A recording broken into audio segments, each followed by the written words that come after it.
Coming up on tonight's This Week in Politics.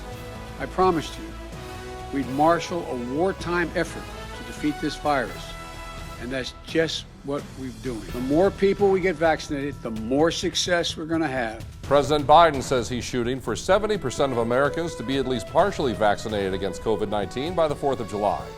The Fed's also watching a new cyber attack. This one targeted JBS Meatpacking, one of the nation's largest meatpackers with a facility in Worthington.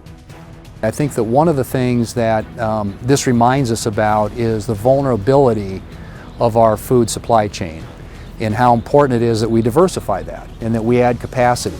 And as states nationwide change their election day laws, the Republican leader of the U.S. Senate says those changes are about election security, not about suppressing anyone's right to vote.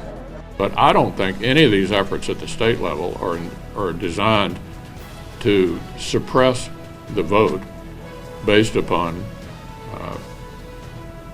race. We do have a lot to get to tonight. Good evening, everyone. I'm Brian Allen. Thank you for being with us for This Week in Politics. We're going to begin here with infrastructure. The White House continues its push for a $1.7 trillion package that would cover everything from new roads and bridges to rural broadband to clean energy projects. Republicans say the price tag is too high for their liking. This week, a sign from the Biden administration that they might be willing to cut down the plan in the name of bipartisanship. Here's Nadia Romero. Both Republicans and Democrats agree. America's infrastructure in need of repair. I'm hoping for the best that we can actually reach a bipartisan agreement. There's movement on a potential bill, but there's a big dispute over the price tag. On Wednesday, the country's top Democrat, the president, and the top Republican negotiator, Senator Shelley Moore Capito of West Virginia, had a one-on-one sit-down negotiating the terms of Biden's infrastructure plan. But major differences continue to create roadblocks to bipartisanship. The president has put forward his vision of how to pay for it, and they need to come back and tell us their vision for how to pay for it.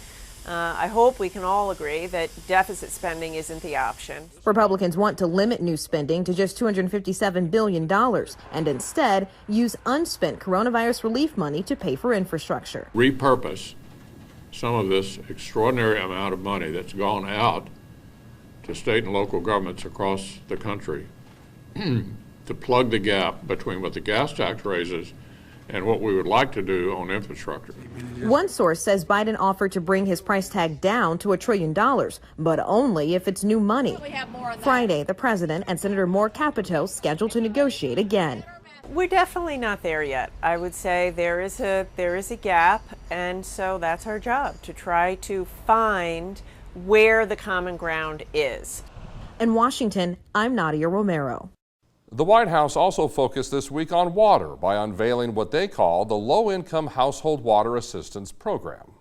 A first-of-its-kind water assistance program that will expand access to more affordable water and help low-income households affected by the COVID-19 pandemic pay their water and wastewater bills, avoid shutoffs, and support household water system reconnections related to non-payment. $1.1 billion in federal grants will be available under this program. There are water supply concerns right here in South Dakota. Following a facility study in Aberdeen, city officials there have come to the conclusion that more water is needed to keep up with growth. The Aberdeen City Council has approved a water pipeline feasibility study to locate a new intake source, possibly at Lake Oahe. The bigger picture of this is water and wastewater. Aberdeen has a lot of great things going for it and is poised for growth, except in the areas of water and wastewater. We see that as our biggest limitation.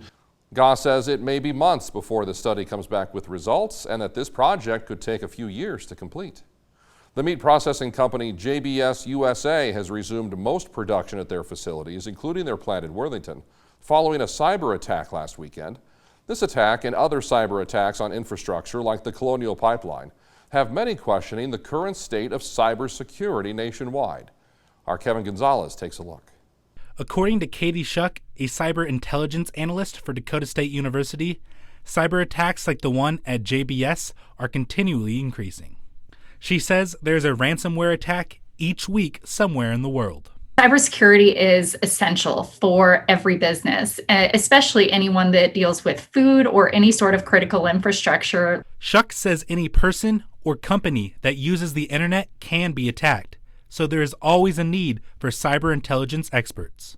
There's a huge shortage in cybersecurity workers anywhere in the United States and around the world. And we need more cybersecurity workers who can come in and both work on the technical side of these attacks and preventing them, but also in working with the policies, the procedures, the governance side of things, and the management side. DSU offers several cybersecurity programs. The university is also working with several businesses in South Dakota to find ways to stop cyber attacks like this from happening to them. We are working with those individuals and organizations to identify attacks as well as to help assess what tactics can be used by organizations to prevent those attacks. DSU is working on preventing these kinds of attacks, but the JBS attack has some worried what could happen if attacks like this happen again to key food suppliers. I think that one of the things that this reminds us about is the vulnerability of our food supply chain and how important it is that we diversify that and that we add capacity. And that was Kevin Gonzalez reporting tonight. Some experts warn the stoppage at JBS facilities could cause consumers to see beef and pork shortages or higher prices at the grocery store. The Department of Agriculture is now asking other meat processors to temporarily increase their production capacities. Coming up next on This Week in Politics, the White House continues to press Americans who have not yet received a COVID-19 vaccine to get one. And later, passing the one-year mark of the death of George Floyd, as life slowly returns to normal in Minneapolis, the debate grows about new election laws and if they help or hurt Americans' right to vote.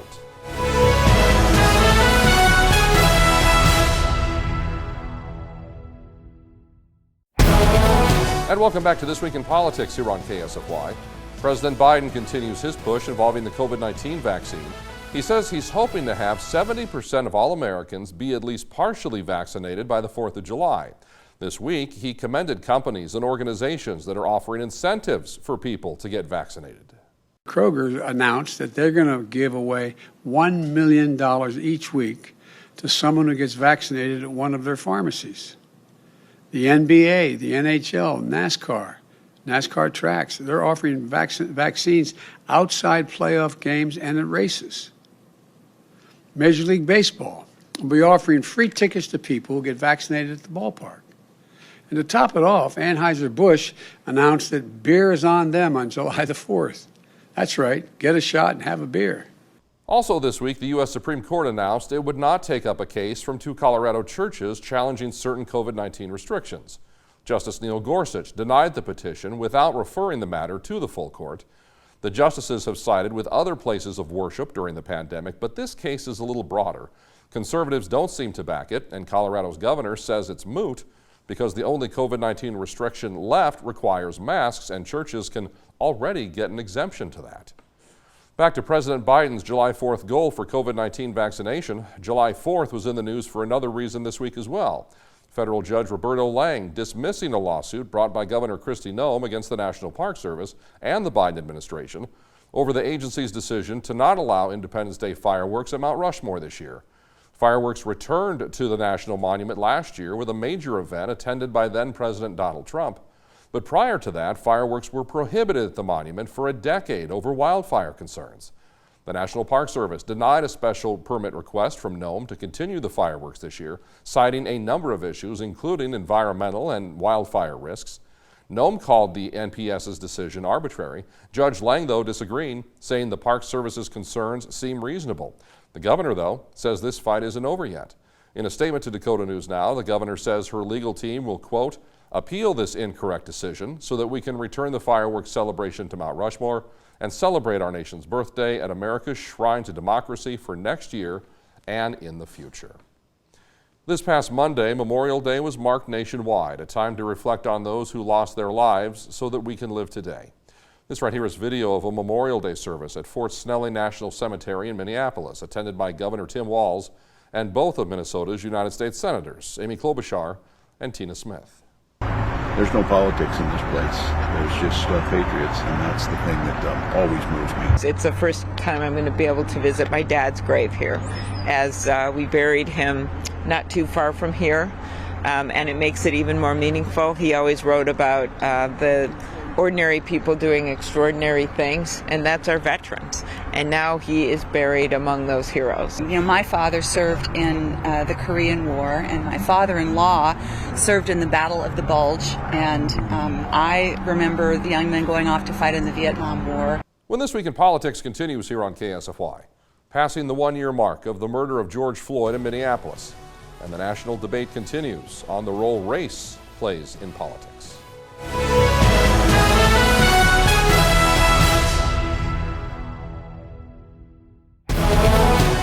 Welcome back to This Week in Politics on KSFY. But I don't think any of these efforts at the state level are designed to suppress the vote based upon race. That's U.S. Senate Minority Leader Republican Mitch McConnell commenting on the new policies either approved or under consideration in several states that would change state election laws in ways that include new identification requirements, fewer voting locations, fewer ballot drop-off boxes, and so on. In most cases, these new laws have been enacted to fight off election irregularities with the 2020 presidential election, irregularities that have been alleged but have never been proven. Former President Trump continues to allege election fraud 7 months after the election.